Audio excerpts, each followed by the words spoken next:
Hello and welcome.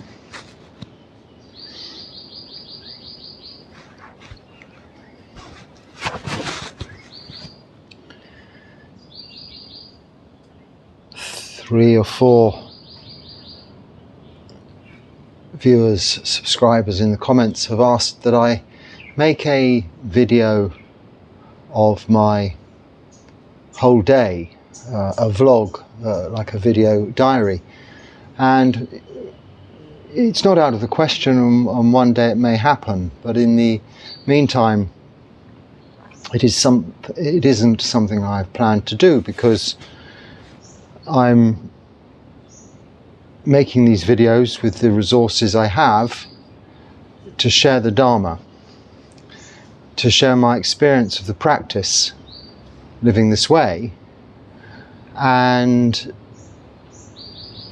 I can only do that by showing you the truth of as it is, which is that my day does not include using the smartphone, the mobile phone, for anything other than this in this allocated period of time, which is, in respect of the whole day, very short. So the last thing I can do is keep trying to arrange positions for placing the camera, considering all of these aspects that perhaps someone who has someone to help them do that, or is already skilled in these things, can do. So for now, you can go to the main channel page, just click the little circle-y picture of me and it takes you to the main channel page, I think, and go to playlists. And if you put the playlist of Monk's life on, included in there are various short-ish videos of most times of my day, albeit, yes, over a period of time, so I've been in different places, different countries, but my routine is the same each and every day. And for that reason also, it doesn't make very good, interesting video, because most of the time I spend sitting, meditating, or contemplating. There isn't much in the way of activity going on. There are many videos online you can find to see the typical life of a forest monk, summed up very beautifully in very skilled ways, so you can look those up.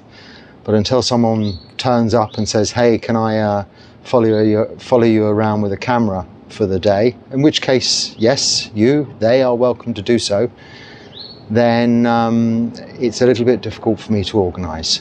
But I do appreciate the suggestion, and as quite a few of you have asked, I thought I'd better mention it at the off.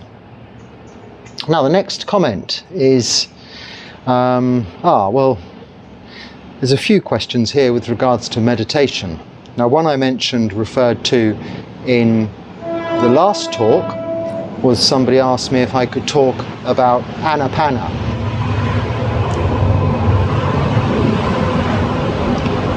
Well, I'm just waiting for the train to pass.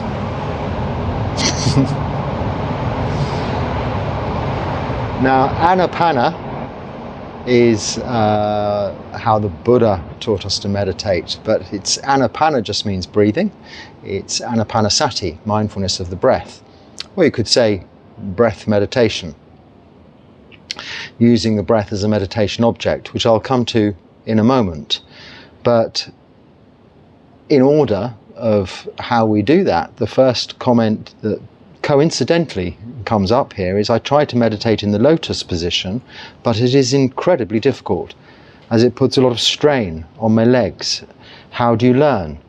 Well, just through practice, like anything we have to develop in our lives. From the beginnings of life, when we learn to sit up, and then we learn to stand, and we learn to walk. First we have to crawl, so we take it in stages. The way I'm sitting at the moment is with my right leg in front of my left shin, and normally this right foot would be on my left thigh, which is the lotus or half lotus position. But I've been waiting to thinking that this was going to be the question to demonstrate that in a moment. So now I would put my leg up there, which allows my knees to both be on the floor, forming a kind of tripod, knees bottom. And it's a nice, level, steady way of sitting for our meditation. However, I do appreciate that this is quite difficult and uncomfortable for those who are not used to it. How do you learn? Well, I had to. I went to Thailand, and that's how people sat. Monks sat, meditators sat on the floor. Of course, they were used to it from the areas where I was in. It was their culture. And I was on not soft cushions or zafus or stools or anything like this, just a concrete floor the same as this. And you know, perhaps wrongly so, I would say, I just forced myself to get used to it. You don't have to do that. It's quite acceptable and okay if you wish to sit on a chair or use cushions. However, I will say that ultimately, if you wish to meditate for a long time, one should practice, dedicate a separate time from your meditation period of the day where you simply exercise, like a yoga technique. Exercise getting into the half lotus position, as I am now sitting with my right foot on my left thigh, both knees touching the ground. So your knees shouldn't be like up here round by your ears. They might be at first, but slowly they will start to be able to settle down as your pelvis, your hips open up. Now I'm 57 now, but when I began this I was 40 or something like that, in my 40s, early 40s. Well, I wasn't a spring chicken, so it isn't a case of, oh well, I'm too old now. I had been sitting in comfortable seats all of my life. I'd never sat on the floor since school, so it can be done, but just take it very gently and slowly. It's not the most important aspect of meditation. The most important part of your posture when sitting is that everything is upright. To some extent your spine is upright. Someone asks me later on also that he'd heard that it has to be from reading certain parts of certain suttas. Well, as best as it can be. Someone was commenting they had curvature of the spine. This is, you know, not going to ultimately affect your meditation experience. Please try and sit as comfortably as you can with whatever conditions that prevail. Of course, the idea in a lot of yogic philosophies is that it must all equal the different energy points, chakras, and the spine must be straight. More importantly, if the spine is upright and straight, your lungs and your rib cage are free to expand and contract and breathe easily. But if you have to be a little bit like this, it is because of your spine, then it's okay. But try and keep your ears in line with your shoulders in line with your elbows, and your elbows in line with your hips. This is an erect and straight spine, and only as far as it can go. But if it's difficult to do that, then adopt whatever slight adjustment that needs to be. I have to always, when I meditate, have my head very slightly, I mean, you can't see, is slightly tipping forwards to the left, just slightly. If I don't, if I was to tip it the other way or try and keep it absolutely straight in my spine, then I will get a pain between my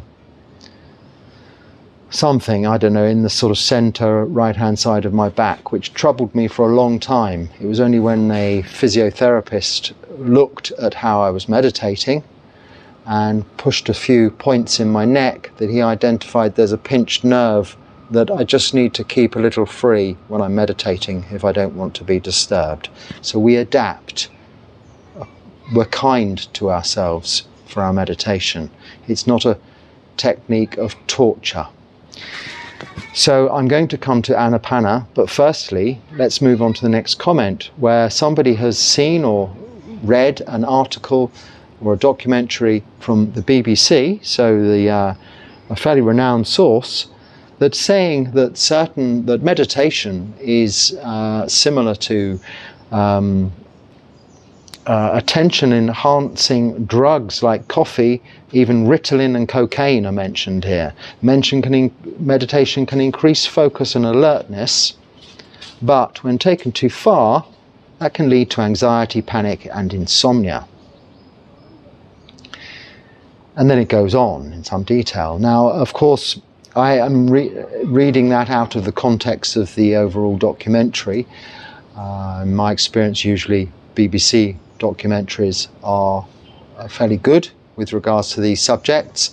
But what I would say, there are very many different kinds of practices we might refer to as meditation, including some yoga practices. You might have heard the term of Kundalini. I've not experienced or know very little about this, but practices which are very much different to what Buddhist meditation involves. Now, what Buddhist meditation involves is, yes, the ability to strengthen focus and open the mind to see clearly, and will result in a heightened sense of awareness post-meditation, perhaps a short while or a long while after you've practiced meditation, and ultimately all of the time, an enhanced sense of awareness, which might be, on the face of it at first, a little, depending on your environment, depending on the surrounding sensory stimulants that will come into play, maybe a little bit of a, oh wow, look at these colours, wow, look at this, hear this beautiful sound, a bit wow, but no more harmful than that. Nothing like taking mind-altering drugs or intoxicants. Maybe you could equate it a little bit to maybe the effects of coffee, but in a different and more subtle way. But it depends what you're practicing. And I'm only referring to Buddhist meditation when I say that just get on and practice the meditation and stop watching the documentaries and trying to find a reason not to. Try it for yourself. It can do you no harm if you practice like this. Now, what is Anapana? Let me get to that question now. I've mentioned it so many times, even in the talk last time, and not spoken of it.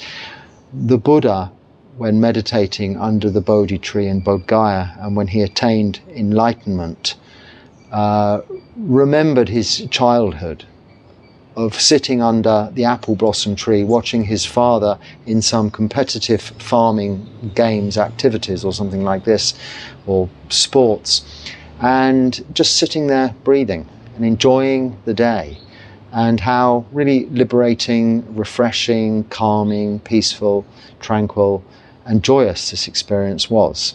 So he employed this as a technique, a meditation object, that simply of watching the breath.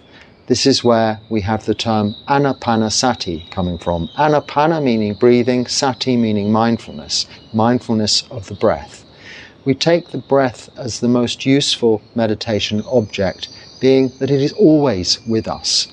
Whatever we're doing throughout all of our daily activities, it is also a gauge of our physical responses and our emotional responses.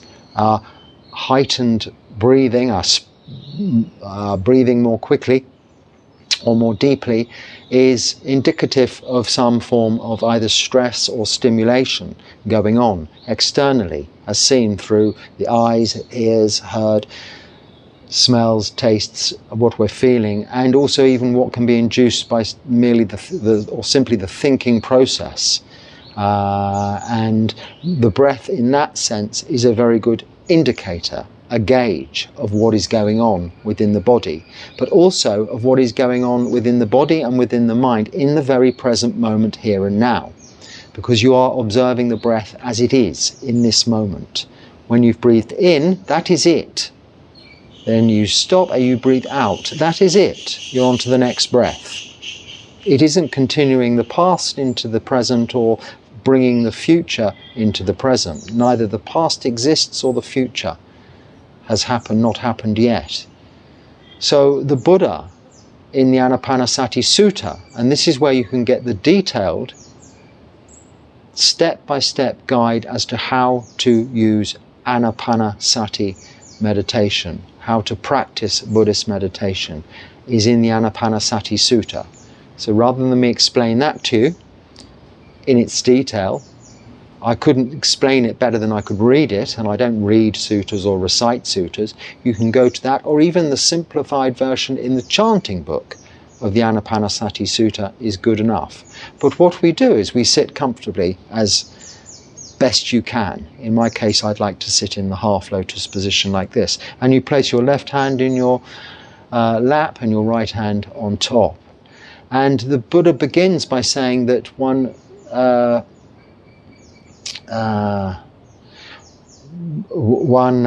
the terminology? It puts mindfulness in front of you. Now, this doesn't specifically mean that you become fully conscious, aware, and put all of your attention of what is in front of you. It means that you're going to put mindfulness, that is conscious awareness, ahead of all other things. Sati, mindfulness, as foremost for the next few minutes or even hours, however long you've chosen to meditate.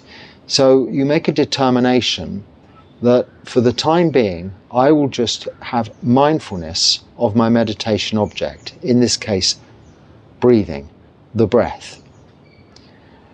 And in this sense, you've put mindfulness in front of you, foremost, as the priority, your objective for whatever period of time you've designated to spend in meditation. You also make the determination that all that has happened prior to this time is past, cannot be changed. Let go, forget about it. Even if it is for the time being, just for this meditation period. You may have tasks you have to return to later, of course, but for now, you will just keep mindfulness in front of you, your attention on your meditation object. And all matters of the future are that. They haven't happened yet. They too can wait until this designated period of time for meditation is over, has finished. It is useful to set a timer so that you know when that is, and make a realistic amount of time where you know that your body is comfortable enough to stay without moving a period of time to just do nothing. You cannot avoid distractions, noises, disturbances, interruptions. They will happen. Whether you're in even a meditation center, if you're even in a chamber with a sensory deprivation chamber, so a concrete box with just four walls, no light and no sound, your mind will produce hindrances continually. 5, namely, sensual desire, ill will, tiredness or rest, and then restlessness and worry and doubt. And they will continually be coming up, trying to attract your attention away from what you've determined to put first and foremost, and that is sati, mindfulness. So we attach this mindfulness to your breath. And all the Buddha says in the Anapan Sati Sutta, when teaching us this technique, is to just be fully aware of when you breathe in. Is it deep? Is it shallow? Is it short? Is it long? Fast, slow, coarse, smooth, cool, warm, hot, cold. Just identify with each in-breath its nature, and without each out-breath its nature, and even distinguishing the difference between in-breath, not only the physiology behind that, but the temperature of that breath is cool air. As you breathe out, it is indetectable, as it is warmed to the temperature of your body. Now, many people talk of a technique of focusing at the tip of the nose. If you can do that, that's okay. This isn't included in the Anapan Sati Sutta. He doesn't say focus at the tip of your nose to establish the point of breath. This has been included later to help people focus somewhere. Others may observe the rising and falling of the abdomen or the chest as you breathe in, as you breathe out. My technique is to follow strictly as the Buddha taught, is to observe the whole body of the breath. Now, this isn't the breath as it moves through the body, because I, for one, when I breathe in, I cannot feel, maybe slightly, but I cannot really clearly observe the oxygen molecules going throughout the bloodstream to the end of my fingertips and the end of my toes, and then the blood returning with that oxygen, because of course the air isn't going any further than the lungs. I can only notice what the Buddha refers to as the body of air being an amount of air, like a body of water is a lake or a pond even. A body of air is a volume of air. That entire body of air we breathe in, you can know if that breath is long or short, deep or shallow, warm or cool. And that same body of air we breathe out. This is observation of the breath. This is Anapan Sati. So that's in a very shortened formed. Oh, have I turned you off? No. That's in a very shortened form how we practice Anapan Sati. And in that sense, it can do you no harm. It won't develop anxiety. It won't develop particularly any even enhanced hypersensitive awareness or anything like that.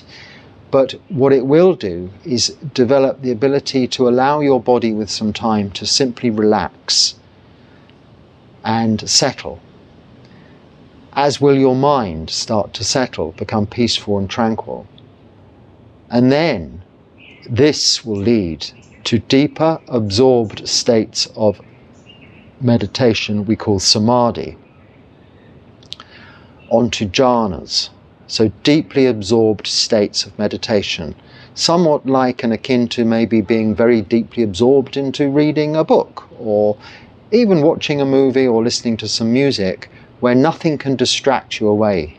Your intention is so fully drawn in to the interest you have.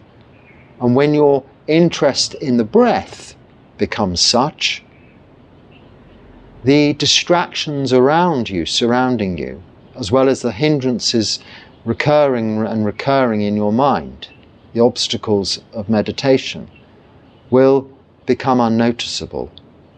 Feelings in the body will become less intrusive until almost disappearing. And even the awareness of the breath itself will become so subtle that it isn't interfering with that tranquility, that samatha, not samadhi, samatha, tranquility, peace, calmness of mind. This is Anapan Sati. And this will do you no harm, do no others any harm. Make realistic determinations as to how long you can sit without moving, just observing the breath, and then just each time extend the period. That's enough. That's all we need to do, each and every day, for as long as we can manage to do it. And whatever excuses you make that come along, there is always time to meditate. Then finishing the meditation, you can take this technique around with you, like a comfort blanket, surrounding yourself in awareness of the breath. However difficult your situation during the day becomes, you can always come back to the meditation object. Like in meditation, when you're sitting and your mind is distracted, at some point you will remember to come back to just observing the breath. The more and more you practice this, like the sitting posture itself, the more you get used to it, and the more naturally you'll just come back to the meditation object, whatever's going on around you. And this applies throughout all of your daily activities. And this is the point of this practice. This is why it plays such a significant part in the Noble Eightfold Path.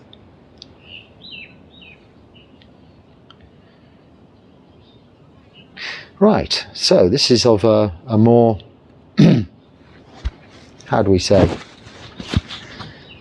I'll read the question. Why do we have to cover our knees in the temple, but a monk can have a whole arm out? Surely an arm is more alluring for a nun than a leg.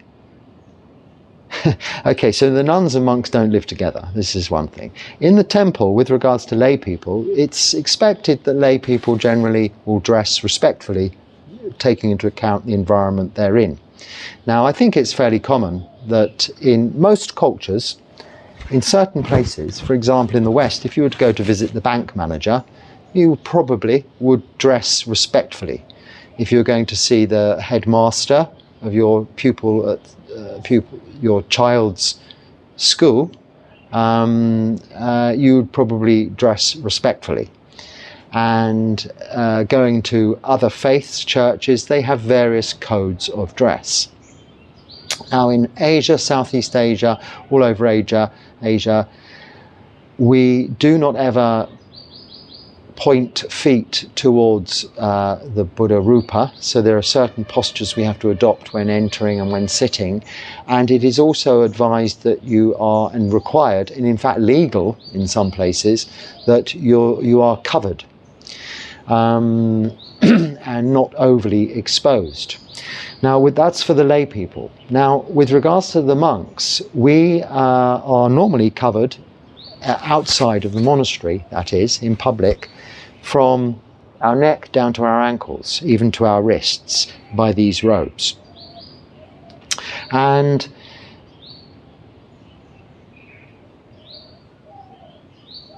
that is contained in our Vinaya.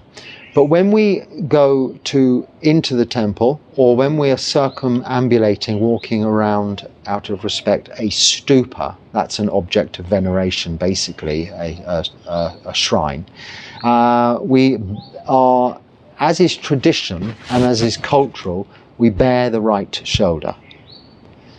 And it is no more than that. Culturally acceptable, culturally upheld for for millennia, and tradition. I understand what you're saying, but then how the monks dress and how the nuns dress in their own environments amongst their own same sex, monks in the case of bhikkhus, nuns in the case of bhikkhunis, all female, all male.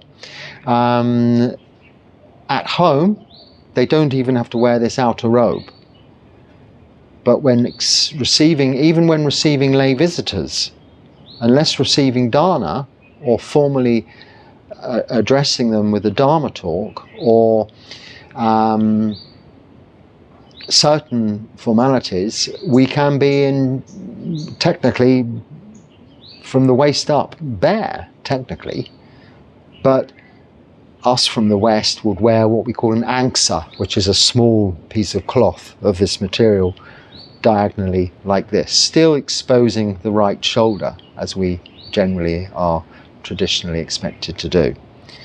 But it isn't really, in answer to your question, a specific comparison between what is the most alluring, an arm or a leg, and considered like that. It is just really tradition. And why do monks sit on the left, or males on the left and males on the right? Well, I'm not sure of the orientation, to be honest. Monks and nuns are always sitting separately in a completely different area. As far as lay people are concerned, yes, the ladies will sit, in my experience, yes, on looking at the monks. It's the other way around for me, looking at the lay people. The ladies are on the right and the men are on the left. But of course, from your perspective, yes, the men sit on the right, the ladies sit on the left. It doesn't really matter which way, but just go and sit with the men or go and sit with the ladies. Now, if you're somewhere in between, I really have no idea. I've got no experience in these things, so I can't help you there. But if that's a problem for you, this is something that needs to be addressed as, not you individually as the person, subscriber writing here, but generally speaking, as let's just conform. It's a good practice of letting go, isn't it? When you become a monk or a nun, you're actually sexless for practical reasons and biological reasons and just human nature. We are strictly kept separate, monks and nuns. But essentially, we all look exactly the same. I've met many nuns or seen many nuns that I wouldn't know if they're a monk or a nun, and I'm sure vice versa, because we have shaved heads and we wear these robes which make us pretty formless. It is a form, a sexless, unappealing form that we adopt, because this is far from our interests as to what we are. Okay, so it's a modern world. I don't know how things have changed since I've been kind of out of it for a little while. So forgive me if I've not spoken entirely politically correctly there.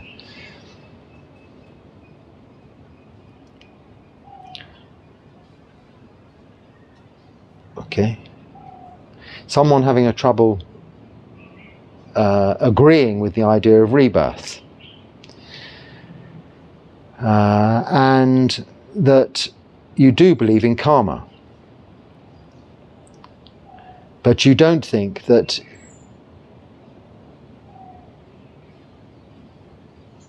but then you ask the question, how can we know as we have not died yet? Because you have been born, you're here, so you've had birth. Now, whether you're born again, you don't have to believe, but through the practice you will come to understand that that is the nature of this life.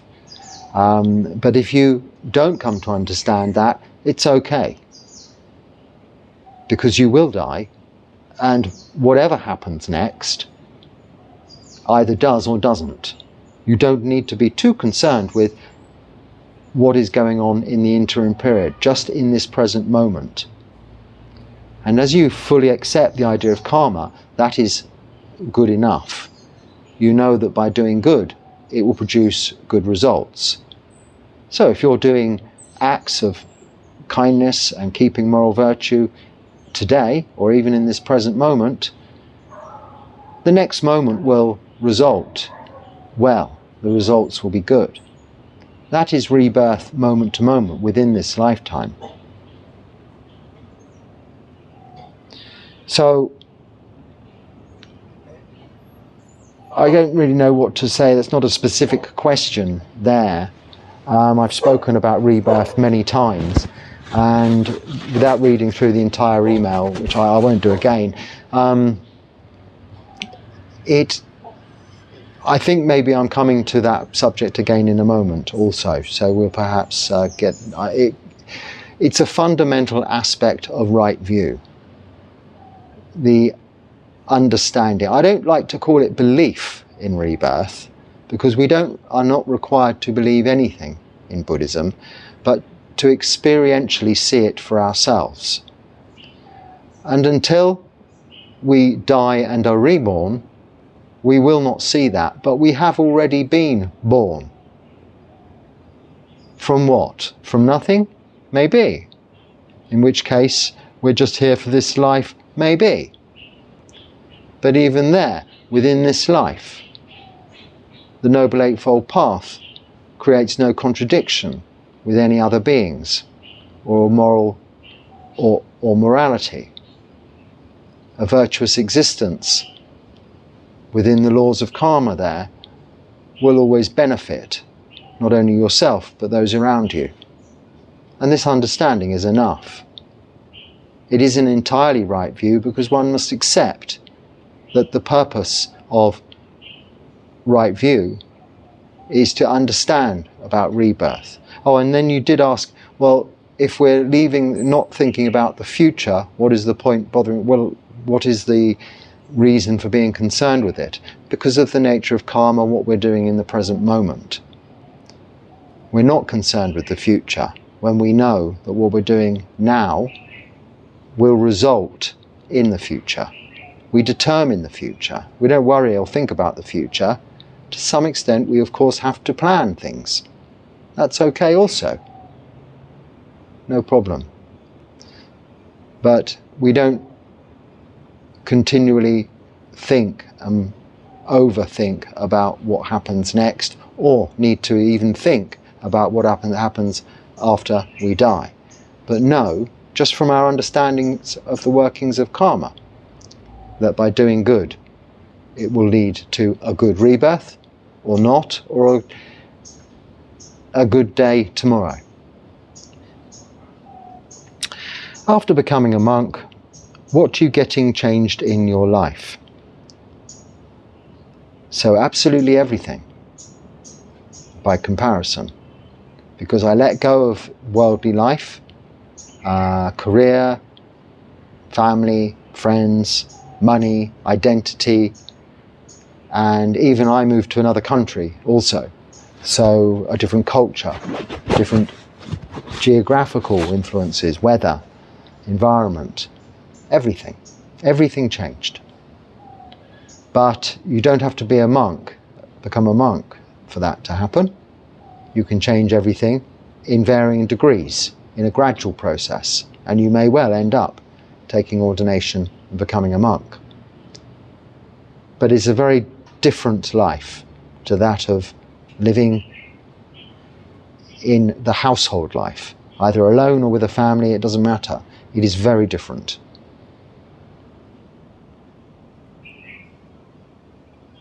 Oh, right, this has come up before. Why do some bhikkhus shave their eyebrows while others don't?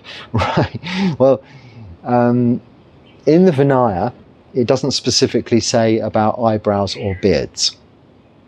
But you are to shave, when you're ordained, you shave your head. And then the Vinaya rules are such that you do not allow the hair then to grow any longer than 2 finger breadths. So that's this long. So that's quite long, isn't it? You can actually allow it to grow. There are various other ablutions rules, many of them actually. In the bhikkhus Vinaya for bhikkhus and the Vinaya for bhikkhunis. But there's a bit of a vague area about beards and eyebrows. It refers to hair of the head, like in the first 5 aspects of the 32 parts of the body. We say hair of the head, hair of the body, nails, teeth and skin. So hair of the head is different to hair of the body. However, the beard can be considered similar to hair of the body. Eyebrows are somewhere in between, a little bit confusing. But the Vinaya rules are such that we cannot cut with scissors. So the specific reason behind that I'm not sure, other than the nature of this shaving of the head was to obliterate all identity of social welfare, class structure, and all of these things. And also bring you down to the lowest common denominator, which in the time of the Buddha was the convict or the outcast whose head would be entirely shaven, basically to get rid of the lice and the fleas and the parasites living in the hairy-headed man or woman. They'd all be shaven. So he thought, right, okay, you shave your head at ordination. And then we say we don't allow it to grow any longer than this. And to cut it, we just use a razor. It's all that's necessary. So we just shave it again, because it's difficult to cut it any other way than shave it off with a straight razor. So the rule was there in the Vinaya that we don't use clippers. They weren't called scissors then, but it says clippers. And that includes even an electric razor that uses a clipping motion. And of course, most of us monks don't have access to such things anyway, or would want them. So we're not allowed to trim our hair. We can only shave it off. Now, specifically with the eyebrows, there are, and with the hair also, as to when you shave the hair, is dependent on different schools, different traditions, different monasteries, different countries, so many variations. Essentially, all we need to adhere to is, as any Buddhist monk, is that we don't ever allow our hair to grow longer than that. On our face, on our eyes, or on our head, eyes, eyebrows, or face. The Buddha when first shaving his head, it grew back but then into curls, and it stopped growing any further than that. Now we see what looks like a bun on his head. It's not that, that's a lump, an actual physical lump on his head, apparently, in the depictions we see, graphic depictions of the Buddha. And we see this curly hair. So it wasn't all hair all curled up and he was an exception. His hair was not longer than this. And you'll see a lot of monks in cold places, like Tibetan monks in the Himalayas. They have their hair at this sort of maximum length because it's, you know, warmer to do so. But you could, of course, allow your beard and your eyebrows to grow this long too. But because you can't trim, it's easier to shave the whole lot off. So, I mean, a few days ago, my eyebrows were getting long, and I was wondering about this. I was thinking, well, they could, you know, my age, they start getting very long. I saw a Chinese man in China who had eyebrows that grew literally down here, and they were waxed or something to make them, to accentuate them, which I thought was a rather marvellous look. But this would not be allowed, of course, because it means the hairs are longer than this. So in order to stay within the Vinaya, we're always a little bit extra cautious. In my tradition, every Uposatha, the day before Uposatha, we not only wash and dye our robes, we shave our heads. So every 15 days. So there's no chance of our hair growing longer than that. But I mean, I'll leave my eyebrows and then one day I just chop and change and shave. But I might have to shave more than every 15 days. Really because I'm seeing people regularly on Pindapata in the morning, and quite quickly I can look a little bit unkempt, would be the expression. And although it's not, we have no mirrors, so I can't see, but I know that it doesn't look culturally acceptable or that hygienic necessarily, living in these conditions, to have a beard. Of course, if it's nicely coiffured and you live in a nice apartment with hot water and shampoos, that's fine. But living outside or in this environment, it could actually be a little unclean, not just seem so, could actually be. So I might shave a little bit more often my face. But we use the same razor for that head, bits like that. Now there is the idea, I think it's possibly true, that in Thailand, so you'll never see Thai monks with eyebrows, because during the Mongol invasions, there are a lot of invasions, maybe it wasn't those, maybe it was others, infiltrants would dress as monks to infiltrate culture and society and spy. So once this was learned, the monks amongst themselves, when they meet for their meetings that are monks only, bhikkhus only, which of course these imposters wouldn't have known about, decided we will all shave our eyebrows from now on. We'll make it a bylaw, a core wat, that is a law of the monastery. And by this means, any monks with eyebrows we will know are imposters. So that's the story behind the shaved eyebrows of all Thai monks. I'm not in Thailand, and I see monks here with eyebrows, without eyebrows, but it rather depends, I think, on the varying ages and the stages between us doing this.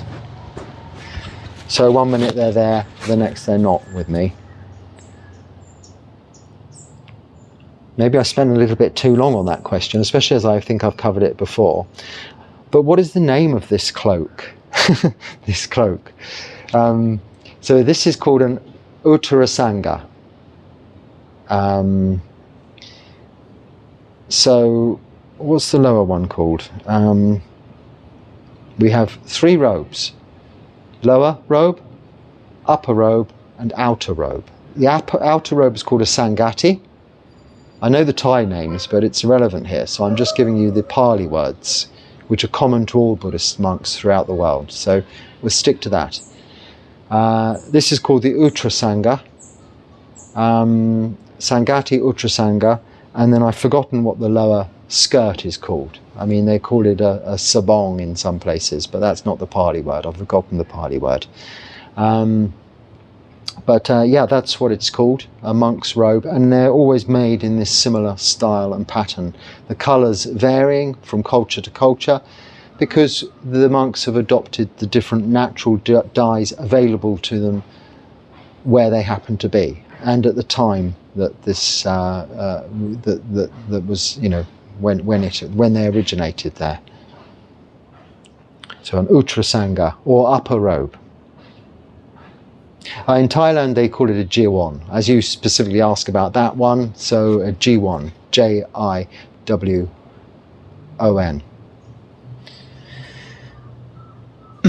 How do I know that I'm internally improved? I mean by mental awareness, or the path that I've taken. Growth of inner self. What are the things that indicate I'm on the right path and growing my awareness? I think I spoke of that in some detail yesterday, perhaps with this question in mind. So hopefully I've answered it fully for you there. If not, if you have some specific questions, please ask again. But we just look at the progression of our reactions over a period of time. We don't try to see the day-to-day change, but more compare how we are now to how we were a few weeks ago, a few months ago, or even a few years ago. And that gives us a progressive idea of how we're doing. So that's how we know we have internally improved.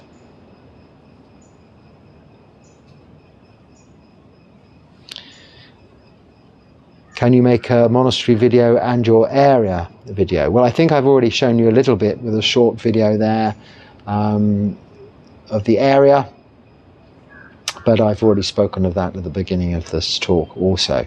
So please go to that page, get the playlist of Monk's Life. I don't know whether I mentioned that. Yes, I think so. And or even travel. And all of these videos, so from the beginning of my day, more or less, are filmed at different times of my day. The beginning of the day, the live streamed chanting, which incidentally you're a day after now, but watching this, I think so, maybe yesterday or the day before, there was no live stream because the phone wouldn't work. It got wet a few days before and it's been having symptoms. It's been suffering a little, bit of phone dukkha as a result of its wetness. I think it's okay now. We seem to be working again, but this morning it wasn't. So, you know, barring technical difficulties, every day, each morning is vlogged, if you want to put it that way. It's very present. It's in the here and now. It's live. And then these talks are at different times of the day and in different places. This is my monastery. This is it. There's no more. Anything else is the beach, is the forest, is the going the other way, is into the village and then into the town. But this is my monastery. A monastery just means where a monk lives. That's all. As far as temples and big monasteries that you've seen are concerned, I mean, my main monastery is back in India, but there's just one, I say next door, the next building to that side, to the west, along the coast there, is a temple, quite elaborate temple, with stupas and halls and what do you call them, salas, place where you sit and the monks eat and have meetings and dharma talks, all goings on. But I live alone, so this is all there. This is what you see, is what you get. And I will make this the final question, which is perhaps one that might be expecting a longer reply, but I had been wondering about the eyes open closed during meditation question. I can see the benefits of both, but finding that my eyes have various issues during long sits if I keep them open. I have related, so in relation to this question, some Zen practitioners and Mahayana Buddhists say that keeping the eyes open during meditation is necessary to integrate their practice with insights into daily life. Okay, so I'm not Zen or Mahayana, and with regards to meditation, I'm not really Theravada either. I'm not anything. I'm just the Buddha, a student of the Buddha. He didn't teach Zen meditation, Mahayana meditation, or Theravada meditation, he taught as I've just described, Anapan Sati meditation. And what I left out of my short description was one sits with one's hands in the lap like this, not all like this or anything special, just relaxed like this so your elbows hang free, and you close your eyes. But you don't screw them shut, you just let them close gently. If you look at the Buddha statues, you can see maybe they're slightly open, which is sometimes where this misconception comes from. But they're not really gazing, looking. It's just naturally relaxed eyelids. So think of meditation like when you go to sleep. You don't lay there staring at the ceiling with your eyes wide open. You'd never go to sleep. Now, we're not wanting to go to sleep, but we're trying to reduce distraction. Like I said, you will integrate this practice into everyday activities anyway. This is the purpose of it. But now is the time to sharpen your tools for use later. You cannot sharpen your tools whilst you're still using them. So we close our eyes and we ignore the sounds that are going on around us, which is why we don't have music and chanting sounds and bells and things in the background, because it's a distraction. We just deal with the sounds that are natural. Like the banging in the background I can hear now wouldn't disturb me, because I think, well, this is just impermanent. And then I bring my attention back to the meditation object. We're internalizing everything during meditation. So always, my answer is, eyes closed. There's no doubt on that. There are forms as taught by the Buddha, kasina meditations, where you may focus on a block of colour, which you stare at, but it's not something I generally accept as very comfortable or practical for people to do. And I'm not so sure as that was specifically what the Buddha taught, but it certainly in the descriptions we read in the sutta was not how he attained to enlightenment. So if we want to be like the Buddha and attain to enlightenment of any level, then why don't we just do what he said and practice Anapan Sati? Why change that? It's good enough. And it's very, very lovely to do. So on that note, I think I shall leave it there for now. Be happy and stay well. Sukhi Hotu.